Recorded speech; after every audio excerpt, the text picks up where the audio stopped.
Well, are you prepared to tell the truth today? Yeah, of course I am. Why is that? Because that's what it's all about. This is the last interview. The last picture show. Welcome to Watch Mojo, and today we're looking at 10 creepy deathbed confessions. I'll tell you something after all these years, but you must promise me not to say anything until I die. So what's that? So he turned around and says, it was me that done Brian. For this list, we'll be looking at haunting revelations people made in the moments just before they died. We'll be considering confessions reported directly from the deceased individuals or those recounted by their loved ones. Which of these gave you the chills? Confess in the comments. Margaret Gibson. The 1922 murder of prolific silent film actor and director William Desmond Taylor remains one of the greatest unsolved mysteries in Hollywood history. Even with multiple suspects being considered, the investigation was botched, leaving the case officially unsolved to this day. When the police arrived on the scene, there were various people all over the house.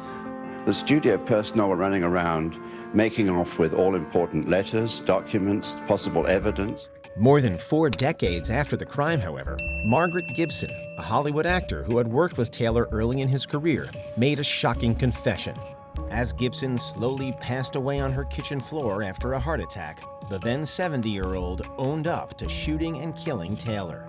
And she went on to say that she had shot and killed a William Desmond Taylor. With zero physical evidence left from the case and a lack of apparent motive, there was no way to verify Gibson's sensational claim. Mark Chopper Reed. One of the most notorious criminals to ever come out of Australia, Mark Chopper Reed lived a large chunk of his adult life in prison. Through his stage shows, his books and a very successful feature film, he became Australia's favourite crook. But for all the mythology around Chopper, the truth is what he did in his lifetime was monstrous. The infamous gang member spent time behind bars for crimes such as armed robbery, kidnapping, and arson, but always somehow evaded a murder conviction. While serving his time, Reed contracted hepatitis C, and years later he was diagnosed with liver cancer. You see that on the camera?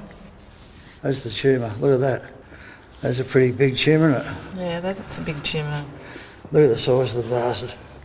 Perhaps realizing that his time on Earth was slowly coming to an end, he sat for an interview with 60 Minutes Australia, just 16 days before he died.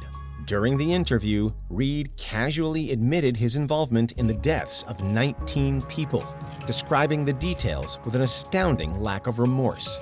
I don't know why, and as I sit here now, I couldn't care less. I mean, why? Did why ever matter to you? Why? Had nothing to do with it. Naaman Diller. The most expensive heist in Israeli history occurred in 1983, when the Museum for Islamic Art was robbed clean of items worth tens of millions of dollars. One of these was a custom-made pocket watch for Marie Antoinette, estimated at about $30 million. Probably the collection's most famous watch is Berger's Marie Antoinette, made for the French queen.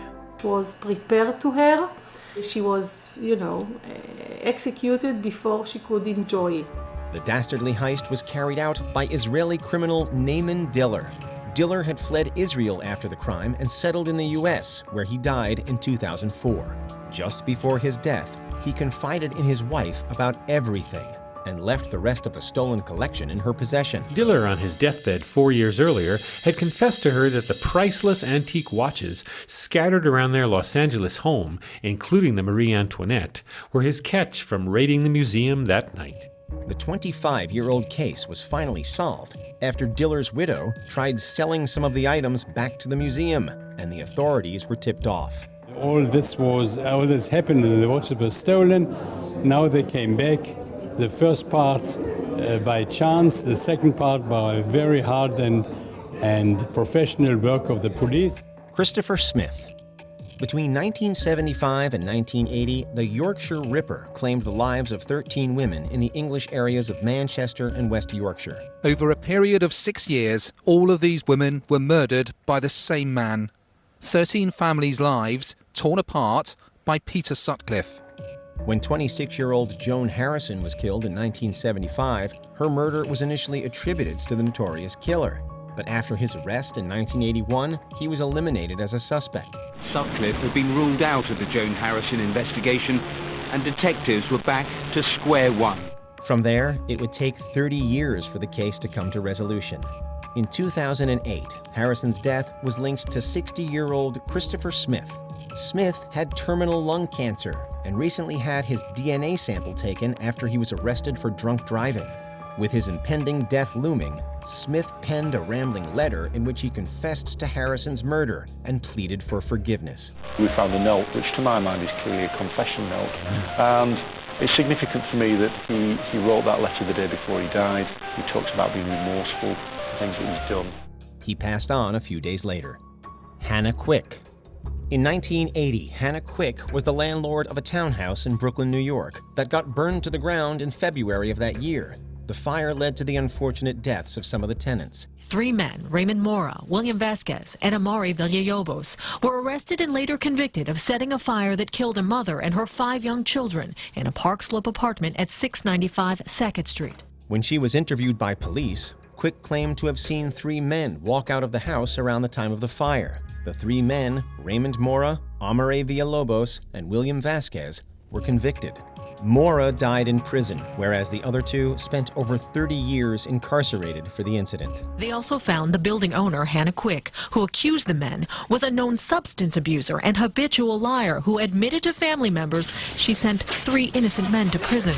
Years later, on her deathbed, Quick confessed to her daughter that she lied about seeing the men. The case was overturned and the men were exonerated of the crime. Today, I feel that if I die this afternoon, I'll be able to go to my tomb and rest in peace because my name has finally been cleared. After all these years in prison, yeah, I feel great. Christine Kett. The death of 18-year-old Christine Kett in her Dayton, Ohio home was a mystery that lingered for years. In January 1867, Kett's body was found by her brother, who immediately alerted their neighbors and the authorities. While police sorted through the crime scene, Kett's mother, whose name was also Christine, arrived at the house and was inconsolable. Number 10! What is it? Too inconsolable, as many onlookers noted. The case remained unsolved until years later when Mrs. Kett became sick and was at the point of death. On her deathbed, she admitted to killing Christine in a fit of rage. Please, talk to me. Don't try to be brave, Melly. Yell all you want, and there's nobody to hear. Mrs. Kett swore her son to secrecy until his own time came, but after her death, he notified the police. Frank Thorogood. On July 3rd, 1969, Rolling Stones co-founder Brian Jones was found dead in the swimming pool of his Sussex home. Brian Jones is found dead in his swimming pool at around midnight on the night of the 2nd of July, 1969, at his country mansion, Cotchard Farm. His death was ruled by authorities as an accidental drowning, but that didn't stop multiple theories from popping up in the following days. One of the more credible ones involved construction worker Frank Thorogood, who was recommended to work in Jones's house by the Stones' chauffeur, Tom Keelock. Brian was having a lot of refurbishment done on the house, and Frank was doing that refurbishment, but he was actually living in an apartment above the garage attached to Brian's house.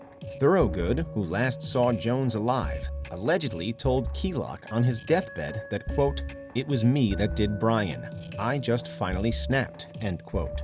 With both men now dead, and Keelock later denying the confession, there's likely no way of knowing if Jones's death was really an accident. Alice Mock. In November 1986, 76-year-old Alice Mock made a confession to her neighbor as she lay on her deathbed. Mock recounted that in 1975, a false allegation she made sentenced a man to jail for 15 years. The man, Wayman Camille Jr., stayed over at Mock's apartment after a drunken night out. Mock robbed Camille when he passed out, but then she cried out for help, alleging that he had robbed and assaulted her. She claims to have been afraid Camille would find out about her theft. Mock's confession exonerated Camille, who was released after spending 12 years of his 15-year sentence. Geraldine Kelley. Geraldine Kelley lived with her husband John in Ventura, California, where they worked as motel managers. In 1992, Kelley told her 2 estranged children that John had been struck and killed in a car accident. With no reason to question her story, they accepted it. It wasn't until Kelley was dying of cancer in 2004 that the truth was revealed. On her deathbed, Kelley confessed that she had killed John, reportedly because he was violent towards her. She kept his body in a storage unit and even shipped it along with her when she moved from California to Massachusetts. An official in the latter state described the entire situation as, quote, very bizarre. And frankly, we couldn't agree more. Before we continue, be sure to subscribe to our channel and ring the bell to get notified about our latest videos. You have the option to be notified for occasional videos or all of them. If you're on your phone, make sure you go into settings and switch on your notifications. Christian Bankowski. The Brabant Killers were a notorious gang of armed robbers who terrorized Brabant, a former province of Belgium. Their violent activities resulted in the deaths of 28 people from 1982 to 1985. The group usually comprised of 3 core members: the Giant, who was thought to be their leader, the Killer, and a getaway driver called the Old Man. After the Brabant Killers suddenly vanished in 1985, police were unable to officially charge anyone with the crimes. In 2017, a man came forward claiming that his brother, a retired policeman named Christian Bankowski, had confessed to being the Giant on his deathbed 2 years earlier. He made this confession on his deathbed 2 years ago, and the man's brother has just revealed the information. While it initially seemed like a breakthrough in the case, the claim was later disproved through forensic DNA.